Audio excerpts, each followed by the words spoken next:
catching up on calculus topics and things that that we may have missed the first time around. All right.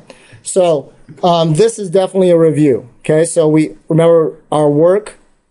By definition, we decided that work, or we know that work is equal to r cosine theta. And so just going over this stuff.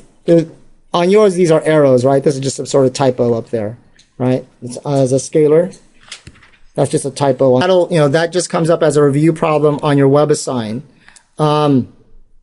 Mathematically, that's how the dot product is written out. And so these are just some of the other topics that we've actually covered before. For some reason, okay. So the dot product, okay, that comes out of this being two vectors. The dot product of two vectors means this comes out as fr cosine theta. All right, and how that applies to this type of problem is like this. So let's do this type of problem here. Okay, if I've got the force and I got a particular displacement, if I'm going to say that the work that I'm doing is equal to F dot R for both of these, okay, as far as we're concerned, we can just say, hey, we just take the two values there and multiply it times the cosine of the angle between them. Okay? So in this case, the magnitude of the force is how much? What's the magnitude of the force? 60 newtons. Okay? I'm going to multiply that times the magnitude of the distance that's being displaced, which is how much? Okay, 200 meters. And what's the cosine of the angle between them? Okay, if one is at 20, what would be the other angle? So the cosine of what angle? 70. Yeah, the cosine of 70. Okay, that's all you got to do there. Whatever answer that comes out to, we don't need to actually do that. That's just how that's set up. So that's just review stuff, okay, of how we're calculating out work. Some things that I'm not sure that we did originally are talking about how these relate with the position and force vectors. The dot product makes these really, really easy problems.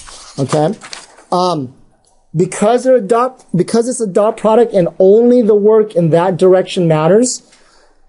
What makes this really easy when we do these dot products is that all we need is the magnitudes. So instead of having to figure each vector out, all we have to do is just take each value, the 5 and the 4, and just multiply it. Okay? Because remember, only the force in that direction matters. So if in the I direction I got 5 times 4, that 5 and 4, I just would take 5 times 4. Okay? Oops, sorry, 5 times 4. I meant to write the answer. I was trying to write the answer out there. Okay? Minus, or I guess that would be plus 6 times negative 9. Okay? Plus negative 2 times 3.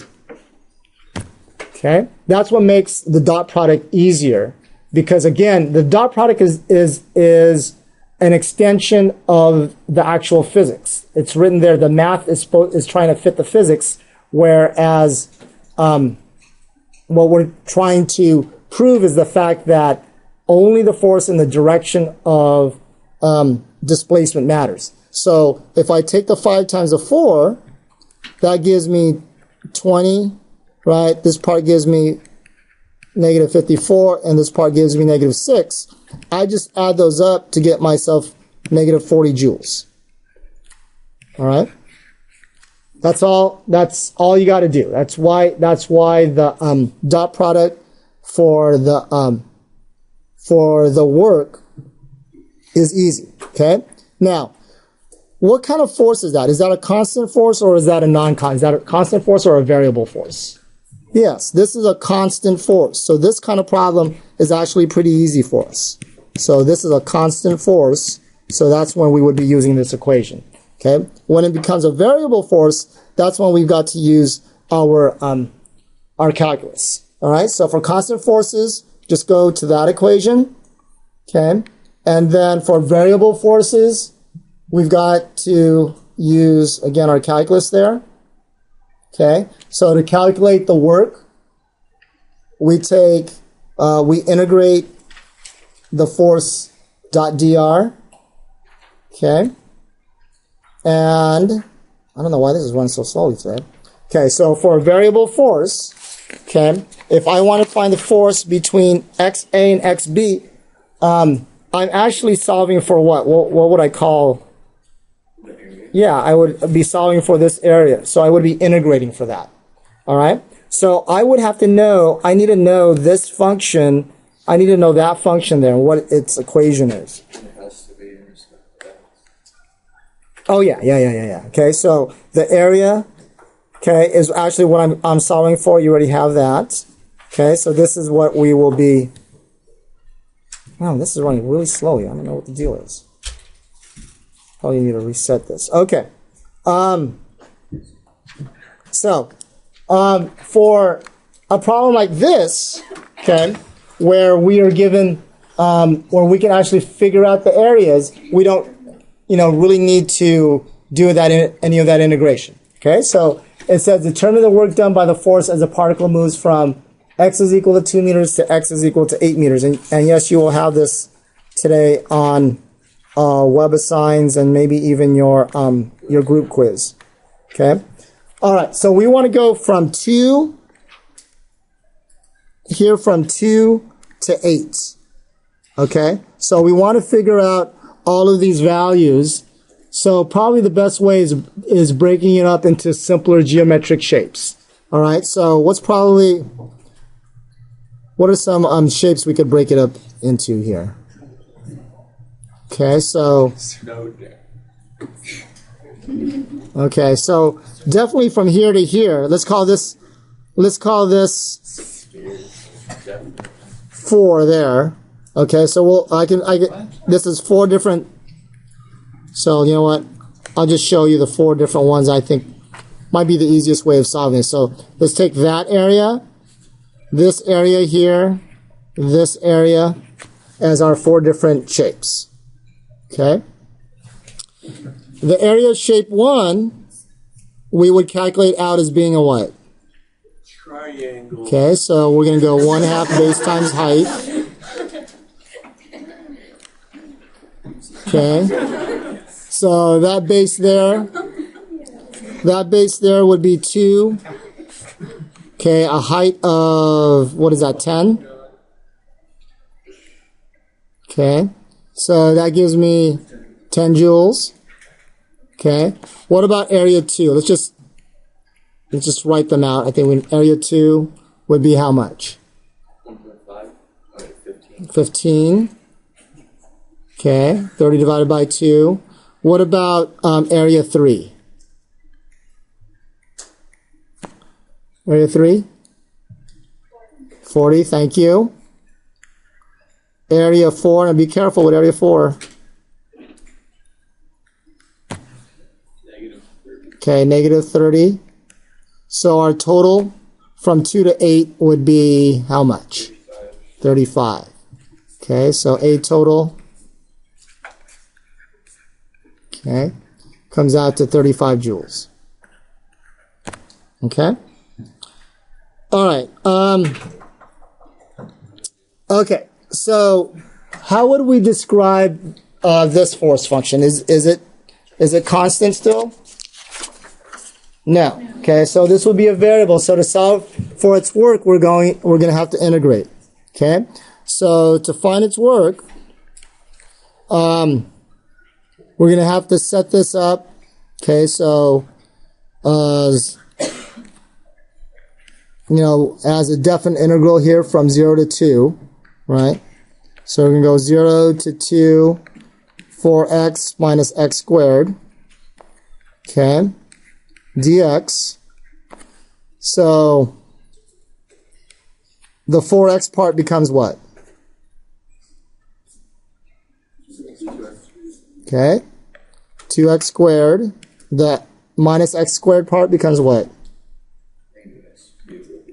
Okay. Negative x cubed over 3. And we're going to evaluate that from 0 to 2. Okay.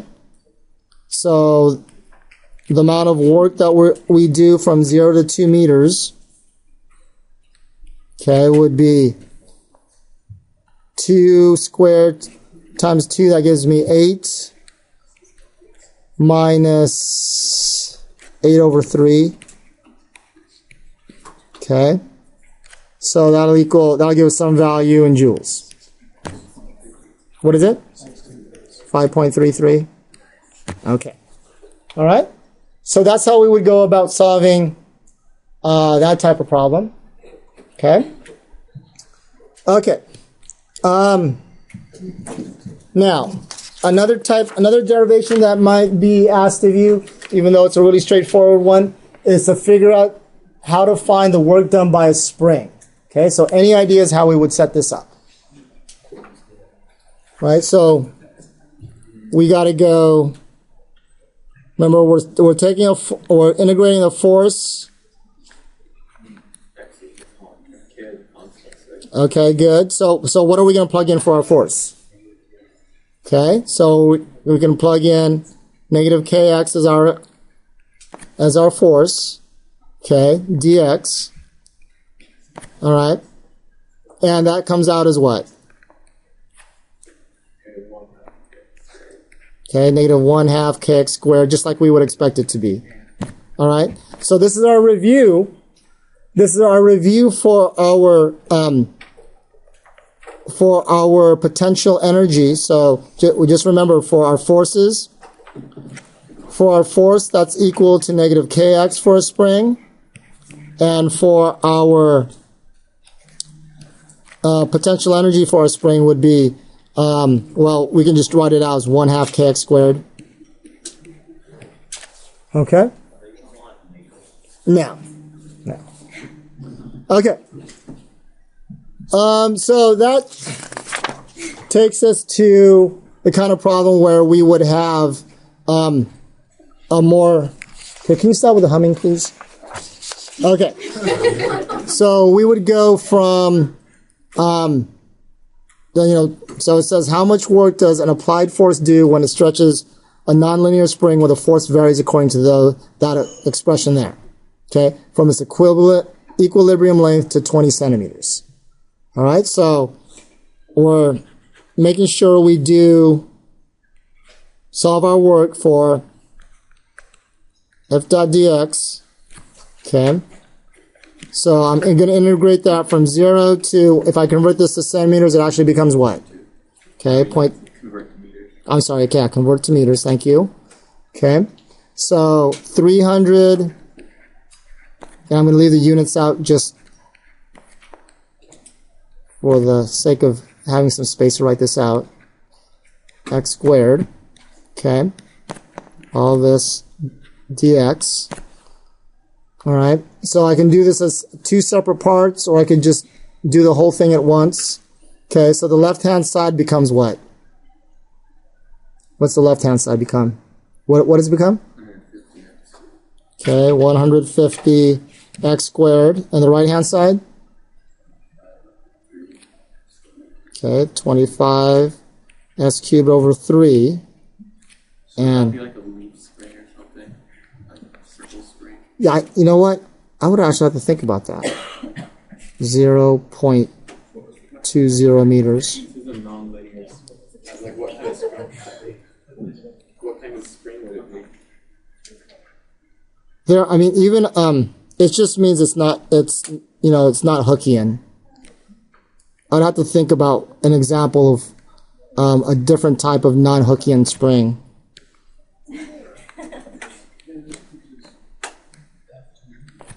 Okay, guys. Okay. So 20 meters. Okay. All right, and then. Can you guys wait, please? Thank you. So then we would end up solving this. It turns out we would end up plugging in 150.2 squared minus 25.20 cubed over 3. And again, we'll just leave that That's something we can solve in joules. Okay? All right. And then finally, I just wanted you guys to see that there are there's power equations as well. I didn't have any of these on your web assigns, but I do want to eventually come back to that. So understand that those are the power equations.